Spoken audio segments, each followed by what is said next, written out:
మనకి వందనాలు. మీ అందరికీ నా వందనాలండి.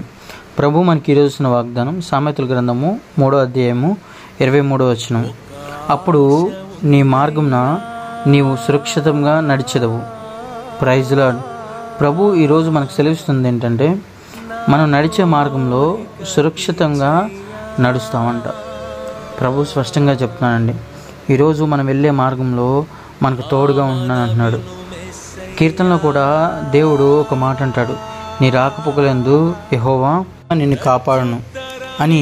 కీర్తనలో 121వ కీర్తనలో దేవుని వాక్యం సెలవిస్తుంది. ఇక్కడ దేవుని వాక్యం ఈరోజు మనకిస్తున్న వాగ్దానం ఏంటంటే మనం వెళ్ళే మార్గాలు, నడిచే మార్గాలు సురక్షితంగా వెళ్తామంట. భక్తుడు అంటున్నాడు, గాఢాంధకారపు లోయలో నేను సంచరించిన ఏ అపాయమునకు భయపడను. మనం వెళ్ళే మార్గాలు సురక్షితంగా ఉన్నాయా లేవా అని మనకు తెలియదు, మన కన్నులకు తెలియదు.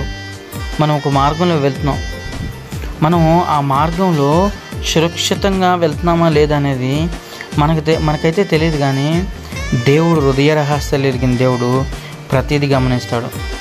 ఆయన గొప్ప దేవుడండి. ఎందుకంటే ఆయన మన మార్గంలో సురక్షితంగా దయచేయాలనుకుంటాడు, సురక్షితంగా చేరాలనుకుంటాడు. మన మార్గాలు ఎలాంటి మార్గాలు మనం ఎంచుకుంటాం? మనం ఎంచుకుంటే తప్పుడు మార్గాలు, పాపపు మార్గాలు, లోక సంబంధమైన మార్గాలు, ఇతరులను ద్వేషించే మార్గాలు, ఇతరులను దూషించే మార్గాలు, అర్థం చేసుకోకుండా ఉండే మార్గాలు, అపార్థం చేసుకునే మార్గాలు, ఎలాంటి అంటే లోకానుసారమైన మార్గాలన్నీ ఎంచుకుంటాం. కానీ దేవుడు చూపించే మార్గాలు మాత్రం దేవుని వాక్యాన్ని వైపు నడిపించడం, ప్రేమ వైపు నడిపించడం, జాలి వైపు నడిపించడం, దేవుని కృప వైపు నడిపించడం, పరిచర్య వైపు నడిపించడం, పరలోక సంబంధమైన దాన్ని వెతికే దాని వైపు నడిపించడం. దేవుడు అట్టి రీతిగా నడిపిస్తూ ఉంటాడు. ఎప్పుడు నడిపిస్తాడు? మనం నడవడానికి విధేయత చూపించినప్పుడు. మనం ఎప్పుడైతే విధేయత చూపిస్తామో ఆ విధేయత మనను మంచి మార్గంలోకి నడిపిస్తుంది. అందుకని ప్రభు కూడా మనం ఏ మార్గంలో వెళ్ళినా మన రాకపోకలందు ఆయన మనల్ని కాపాడుతాడంట. యెహోవా మనల్ని కాపాడుతాడని వాక్యం సెలవిస్తుంది. కాబట్టి మనం సురక్షితమైన మార్గంలో వెళ్ళాలి. ఆ మార్గం గుండా వెళ్ళినప్పుడు మనం సురక్షితంగా ఉండాలి అనుకున్నప్పుడు నీ దేవుడిని ముందు పెట్టుకొని వెళ్ళు. నీ దేవుడు నీకు రాజ్య మార్గాన్ని ఎదురుచేస్తాడు, రాజమార్గాన్ని అరేంజ్ చేస్తాడు. అట్టి విధేయత మనకు కలగాలి. కలిగినప్పుడు దేవుడు ఖచ్చితంగా చేస్తాడు. దేవుని వాక్యం ఇక్కడ సెలవిస్తుంది, నీ పాదము ఎన్నడూ తొట్టిల్లదు. మన పాదము ఎన్నడూ తొట్టిల్లదంట. మార్గంలో సురక్షిత ఉండడం కాకుండా మన పాదాలు కూడా ఎప్పుడూ తొట్టిల్లవంట. తొట్టిల్లపోవడం అంటే ఏంటి? సంవత్సరాలు చిన్నాభిన్నం అయిపోవడం, తొట్టిల్లిపోవడం చాలామంది జీవితంలో జరుగుతుంది. అంటే భర్త ఒక మార్గం గుండా వెళ్తాడు, భార్య ఒక మార్గం గుండా వెళ్తుంది, అత్త ఒక మార్గం గుండా వెళ్తుంది, కోడలు ఒక మార్గం గుండా వెళ్తుంది,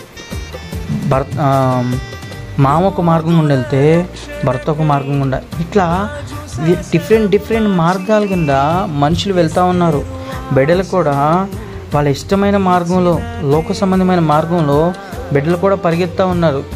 ఎందుకంటే వాళ్ళ లోకం సంబంధమైన దాంట్లోనే సంతోషం ఉంది, దాంట్లోనే ఆనందం ఉందని వెతుక్కుంటూ వెళ్తున్నాడు.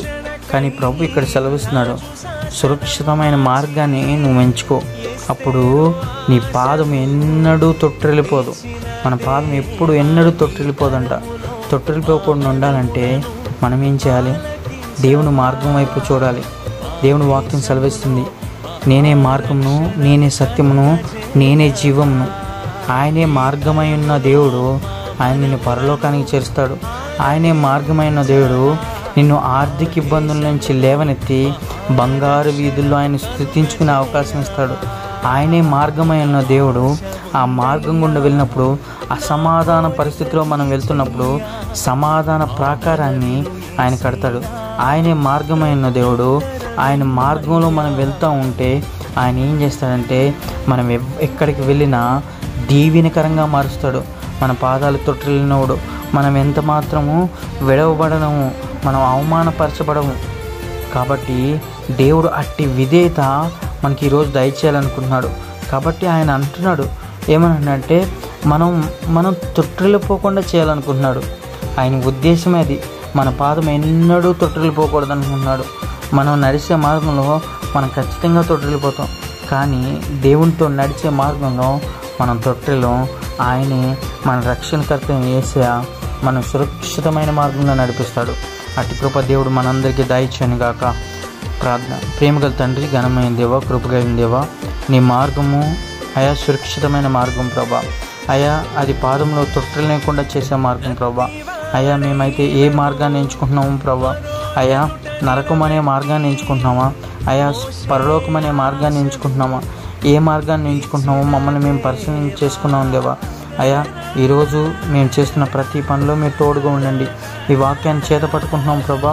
నీ చిత్తమైతే ప్రభా మా ప్రతి మార్గంలో నీ నామాన్ని ఘనపరిచి హెచ్చించి మహింపరిచే బిడ్డలుగా మేము ముందుకెళ్ళడానికి సహాయం చేయమని ఘనత మహిమ ప్రభావాలు మీరు మాత్రం పొందుకునే పరిశుద్ధ నామాన్ని వేడుకుంటున్నాను తండ్రి.